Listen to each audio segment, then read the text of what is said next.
Hello everyone and welcome to the GPVWC Young Drivers Test. My name is Tom Parker and thankfully we have a stream for you. So what we'll do today is just go through a bit of a review of the Career Ladder Series, obviously all the way up from Formula Challenge all the way through to the main flagship series, Super League. We'll be having a few interviews here and there. We'll be having a little look, see what these guys are doing. Obviously it's just a 2-hour session today, just for these guys to have a little play, have a little go at Super League. As long as they've done 4 races or less this year in Super League. So plenty of drivers out there today. We currently have 31 drivers on track. So plenty of time and fun for all to be had. And then afterwards there'll be a few little races for just a bit of fun. But yeah, so like I said, I'm Tom Parker. Obviously GPVWC extraordinaire behind Will, obviously. And yeah, it's just have a bit of fun, shall we? 2 seconds. Auto camera is on, so I don't quite know what you guys will be looking at, but I'll do my best to try and let you go what is going on. And then if you've got any comments on YouTube or anything, I've got YouTube open, so give me a little shout. Any questions, I'll try and do my best to answer. Obviously, as part of the management, I may have a few sneak peeks at next year's stuff if you're lucky and behave yourselves. So we'll see how that goes. But yeah, top of the session so far. Colin Spork, obviously an absolutely fantastic debut he made in Super League in Brazil, came 4th place, very, very close to a podium, only lost it in the last couple of laps. So he's going to be looking real good to try and get a seat for next year.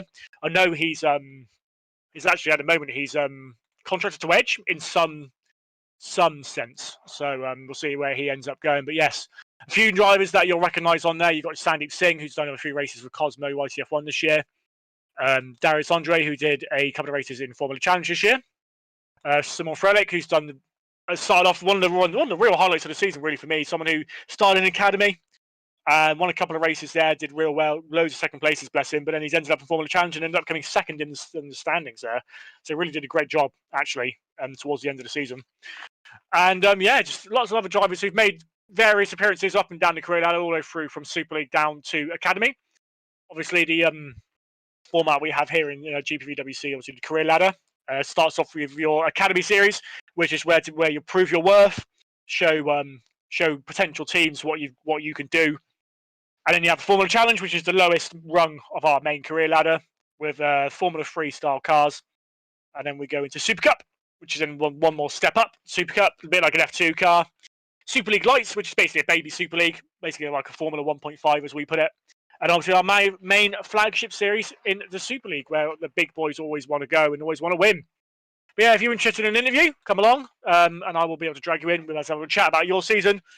See me do what your teams will see. Have fun. But yes, we're just waiting for the cameras. They'll come up in just a couple of minutes, and then we'll be able to see which wonderful cars we'll be able to follow out on track. So quickly go into the Formula Challenge then. So Formula Challenge this year. Won quite comprehensively by Martin Hemmingson for Neptune Simracing. They did a double. In fact, Neptune won the team standings, Martin the drivers. Martin finished with 488 points, which is a huge 212 more than Simon Frelick. Like I said, mentioned before, Frelick finishing 2nd place, just ahead, popping ahead of Sven de Vries in the final event. Sven finishing on 274 points. Considering he only did about half the season, very, very good effort for the American. But yeah, didn't quite finish the season. It would have been interesting to see if Martin and Sven, how close it would have been towards the end of the season. But nonetheless, there they are. Martin 488 points, Neptune Sim Racing 617 points, finishing ahead of RBA Racing 526. So a nice gap of 91 points there for them. Going into the Super Cup, obviously I wish my team had won it. Unfortunately, they did not. But nonetheless, standings will quickly go on to that. So drivers' champion for Super Cup this year was Alessandro Quintai, very, very closely fought battle of Leon Bock all the way down to the very final race of the season. And unfortunately for Leon, Alessandro managed to nip it right at the end. And then Pescara won the team standings with a gap of 25 points just ahead of HDO Namco Racing. So a very, very close fought thing. But Pescara winning out on that one. As my game decides to have a fit. But I think we are back. Happy days. And then Super League Lights, obviously, as we all know, absolutely dominated by Liam Duval for the first few races, won 10 races in a row before deciding to promote himself up to Super League with Adonis. And yeah, basically after that, it was the battle for second place. I will just get those standings up in just 2 seconds. But yes, Liam Duval absolutely stormed the competition, and it was never really in doubt after the first race. He won. And yeah, Liam, you can't really complain with that. He won with a gap with points, 250 points. So, like I said, 10 perfect races he did, won every single one. And Colin Spork, his compatriot and teammate for the season, finished in second place, just ahead of Michael Francesconi. Those two going into the final race again for that battle in second place in the standings. Sandeep Singh finished a very commendable fourth in what was actually the worst car on Super League Lights grid. So, a real great job from Sandeep actually to finish in fourth place, I think. And in the team, Cenobite absolutely destroyed everyone. 477 points compared to CM Tech, who were in second place on 274. So quite a big gap in that standings. But obviously, we had quite a few different race winners once Liam had decided to go. It was quite a close series. Matthew Williams obviously making his way back into the series from Super League towards the end of the season, and really did give these guys at the top a great battle towards the end. So it'd be interesting to see what would happen if Matt was there for the entire season. Potentially could have probably got second place off from Spork, but who knows? And then finally, the flagship series, Super League, it ended in a bit of controversy. I think it's safe to say that there was a bit of controversy in the last race between the two main championship protagonists. But Adam Maguire did win out by a single point. This is all pre-penalties. Obviously, penalties not being released as of yet. But provisional standings are Adam Maguire winning his first Super League title by a single point over the now ex-defending champion, Yannick Bock. Like I said, 1 point in it, and then Yoni Simčić finished third, 210 points. Who knows what he would have done had he not missed a race earlier in the season. Yoni really did come on strong mid-season, really looked like potentially going for a title challenge, but then decided to miss a race, and unfortunately did not make it a freeway title, which would have been great, but unfortunately these things happen. But Adam Maguire obviously led from start to finish, and really did look from Australia onwards look like the class of the field. Yannick had a real good mid-season as well, along with Yone. And Adonis just absolutely smashed it in the final couple of races. And having adding Liam to their charge really decided to help with their team championship escapades as well. Going on to the teams, obviously Adonis Engineering, Menno, won his first ever Super League constructors title, finishing on 420 points. Obviously, after the heartbreak that was 2016, losing it just after the final race standings.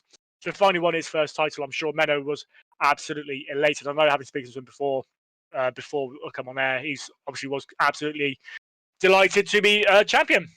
And then Evolution Motorsports came second after their title winning escapade in 2019. Only finished 36 points off the lead in the end, so ends up doing quite well, but not quite just enough. Obviously, Dennis had a bit of a, probably by his standards, Dennis had a bit of a poor season in the second car, but I mean, he still finished fourth, don't get me wrong, but there's a couple of things he probably thinks he could have improved on, but still a great title battle in the end for both championships. The fact that we went to the final race in both makes me think that this league really does provide some real close racing, and yeah, it's just some great fun. Scuderia Basilia finished third in the standings, funnily enough. 294 points, 210 of which were scored by Yone and Robin Panzart in that second car. So yeah, that's your runners and riders in terms of the championship runnings towards the end. Have I got any interviews next? No, boo! Come on, guys. I don't bite. I promise.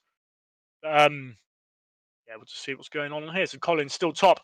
Pedro Gomez has now gone into second place in the Red Archer. Pedro looking real good in Super Cup towards the end of the season. Really did come on strong in Super Cup. Potentially a driver, someone who could be in Super League or Super League Lights next year. We have to see when those announcements are made. Obviously, a quick service announcement. Applications are still open until the 20th of November for the Career Ladder Series. So if you pop onto our Discord and go to the announcement spread, there are all the information you will need will be in the announcement spread. Just click on the pinned messages, and then you'll have either a returning team or a existing team if you're a new or a returning team. So obviously get that, follow the instructions, and then you'll have an application into for next year's Career Ladder. Obviously, I've got the spreadsheet in front of me for what's been decided. We've already had. Let me have a quick look. We've had 12 new or returning teams apply already for next season, and we're only a week into our applications being open. So very, very excited to see what we have in store for the future of the league. Obviously, a few management changes as well. We're expecting Mad Cape have obviously made the announcement that they're going to be taken over by Lee Davidson and Epic Racing will be having to, obviously, they'll have to put an application in to return, but they're very, very excited to potentially see them return. And I do have someone in for an interview. I will drag in Mr. Sandeep Singh. I will drag it in if it works.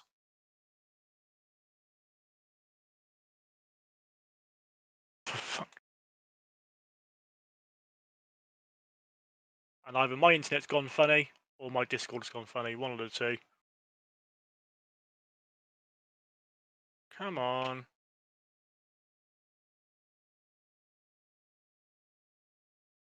Oh, there we go. I think my internet might have come back. Oh, I don't know what's going on.